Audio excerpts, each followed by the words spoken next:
Halo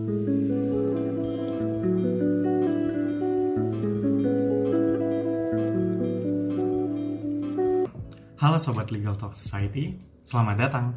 Kali ini kita akan membahas mengenai asas unus testis nullus testis, mulai dari definisi, pengecualian, dan contoh penerapannya. Nah, mari kita bahas satu persatu. Berdasarkan pasal 184 KUHP, ada 5 macam alat bukti dalam pembuktian kasus pidana. Alat-alat bukti tersebut meliputi keterangan saksi, keterangan ahli, surat, petunjuk, dan keterangan terdakwa. Alat bukti ini kemudian diperlukan untuk membuktikan unsur-unsur delik suatu tindak pidana maupun untuk membuktikan kebenaran suatu peristiwa hukum. Nah, asas unus testis nullus testis memiliki makna bahwa satu orang saksi bukanlah saksi. Hal ini berkaitan dengan kekuatan pembuktian dari keterangan saksi agar mendapat kebenaran yang paling tepat.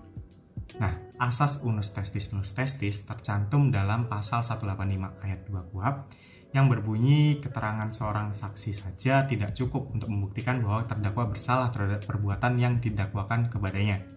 Namun, perlu diperhatikan juga bahwa di ayat 3-nya dijelaskan bahwa ketentuan satu orang saksi yang tidak cukup untuk membuktikan bersalahnya perbuatan terdakwa dapat disimpangi apabila disertai dengan alat bukti yang sah lainnya. Hal ini serupa juga dengan pengaturan dalam pasal 55 Undang-Undang Penghapusan Kekerasan dalam Rumah Tangga yang menyatakan bahwa sebagai alat bukti yang sah, keterangan seorang saksi korban saja sudah cukup untuk membuktikan bahwa terdakwa bersalah apabila keterangan tersebut disertai dengan suatu alat bukti yang sah lainnya. Jadi, bisa disimpulkan bahwa apabila tidak terdapat alat bukti lain, keterangan saksi harus memperhatikan asas unus testis nullus testis dan membutuhkan setidaknya 2 orang saksi. Sedangkan apabila didukung oleh alat bukti lain, maka sebenarnya 1 orang saksi saja sudah cukup. Nah, dalam praktiknya, penuntut umum tetap mengupayakan adanya lebih dari 1 keterangan saksi dan didukung oleh alat bukti lainnya.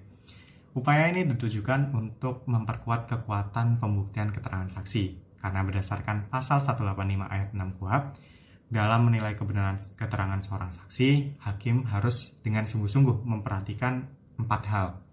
Yang pertama, persesuaian antara keterangan saksi satu dengan yang lainnya. Yang kedua, persesuaian antara keterangan saksi dengan alat bukti lain. Ketiga, alasan yang mungkin dipergunakan oleh saksi untuk memberikan keterangan yang tertentu. Dan terakhir adalah cara hidup dan kesesuaian saksi, serta segala sesuatu yang pada umumnya dapat mempengaruhi dapat tidaknya keterangan itu dipercaya. Contohnya dalam perkara korupsi Setia Novanto itu dihadirkan lebih dari 1 orang saksi, seperti ada Mirwan Amir dan ada Irman. Itu untuk memenuhi asas unus testis nullus testis. Nah, selain itu, penuntut umum juga memiliki alat bukti lain, seperti contohnya ribuan surat untuk mendukung kekuatan pembuktian saksi-saksi dalam kasus Setia Novanto. Nah, itu tadi adalah penjelasan singkat mengenai asas unus testis nullus testis.